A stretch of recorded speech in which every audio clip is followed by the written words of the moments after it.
hak dan kewajiban Rasul. Bukankah aku Rasul? Bukankah aku orang bebas? Bukankah aku telah melihat Yesus, Tuhan kita? Bukankah kamu adalah buah pekerjaanku dalam Tuhan? Sekalipun bagi orang lain aku bukanlah Rasul, tetapi bagi kamu aku adalah Rasul. Sebab hidupmu dalam Tuhan adalah materai dari kerasulanku. Inilah pembelaanku terhadap mereka yang mengkritik aku. Tidakkah kami mempunyai hak untuk makan dan minum? Tidakkah kami mempunyai hak untuk membawa seorang istri Kristen dalam perjalanan kami, seperti yang dilakukan rasul-rasul lain dan saudara-saudara Tuhan dan Kefas? Atau hanya aku dan Barnabas sajakah yang tidak mempunyai hak untuk dibebaskan dari pekerjaan tangan? Siapakah yang pernah turut dalam peperangan atas biayanya sendiri? Siapakah yang menanami kebun anggur dan tidak memakan buahnya? Atau siapakah yang menggembalakan kawanan domba dan yang tidak minum susu domba itu? Apa yang kukatakan ini bukanlah hanya pikiran manusia saja. Bukankah hukum Taurat juga berkata demikian? Sebab dalam hukum Musa ada tertulis, janganlah engkau memberangus mulut lembu yang sedang mengirik. Lembukah yang Allah perhatikan, atau kitakah yang ia maksudkan? Ya, untuk kitalah hal ini ditulis, yaitu pembajak harus membajak dalam pengharapan dan pengirik harus mengirik dalam pengharapan untuk memperoleh bagiannya. Jadi jika kami telah menabur benih rohani bagi kamu, berlebih-lebihankah kalau kami menuai hasil duniawi daripada kamu?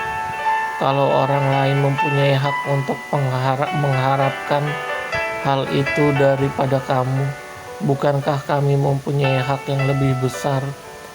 Tetapi kami tidak mempergunakan hak itu. Sebaliknya, kami menanggung segala sesuatu, supaya jangan kami mengadakan rintangan bagi pemberitaan Injil Kristus. Tidak tahukah kamu bahwa mereka yang melayani dalam tempat kudus mendapat penghidupannya dari tempat kudus itu, dan bahwa mereka yang melayani mezbah mendapat bagiannya mereka dari mezbah itu? Demikian pula Tuhan telah menetapkan bahwa mereka yang memberitakan Injil harus hidup dari penderitaan Injil itu. Tetapi aku tidak pernah mempergunakan satu pun dari hak-hak itu. Aku tidak menulis semuanya ini supaya aku pun diperlakukan juga demikian. Sebab aku lebih suka mati daripada sungguh kemegahanku tidak dapat ditiadakan siapapun juga.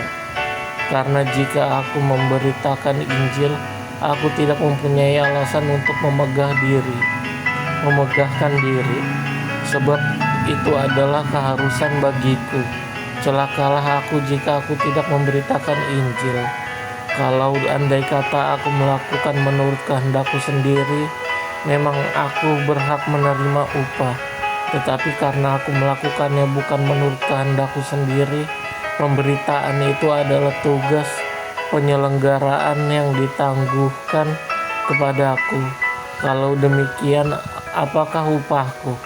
Upahku ialah ini, bahwa aku boleh memberitakan Injil tanpa upah, dan bahwa aku tidak mempergunakan hakku sebagai pemberita Injil. Sungguh pun aku bebas terhadap semua orang. Aku menjadikan diriku hamba dari semua orang, supaya aku boleh memenangkan sebanyak mungkin orang. Demikianlah bagi orang Yahudi. Aku menjadi seperti orang Yahudi, supaya aku memenangkan orang-orang Yahudi. Bagi orang-orang yang hidup di bawah hukum Taurat, aku menjadi seperti orang yang hidup di bawah hukum Taurat, sekalipun aku sendiri tidak hidup di bawah hukum Taurat, supaya aku dapat memenangkan mereka yang hidup di bawah hukum Taurat. Bagi orang-orang yang tidak hidup di bawah hukum Taurat, aku menjadi seperti orang yang tidak hidup di bawah hukum Taurat, sekalipun aku tidak hidup di luar hukum Allah, karena aku hidup di bawah hukum Kristus, supaya aku dapat memenangkan mereka yang tidak hidup di bawah hukum Taurat.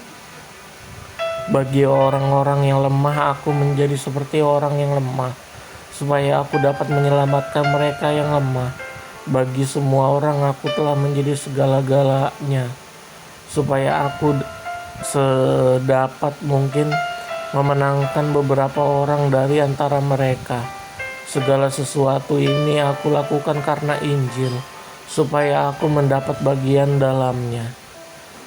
Tidak tahukah kamu bahwa dalam gelanggang pertandingan semua peserta turut berlari, tetapi bahwa hanya satu orang saja yang mendapat hadiah? Karena itulah larilah begitu rupa sehingga kamu memperolehnya. Tiap-tiap orang yang turut mengambil bagian dalam pertandingan menguasai dirinya dalam segala hal. Mereka berbuat demikian untuk memperoleh suatu mahkota yang fana, tetapi kita untuk memperoleh suatu mahkota yang abadi. Sebab itu aku tidak berlari tanpa tujuan, dan aku bukan petinju yang sembarangan saja memukul, tetapi aku melatih tubuhku dan menguasainya seluruhnya, supaya sesudah memberitakan Injil kepada orang lain, jangan aku sendiri ditolak.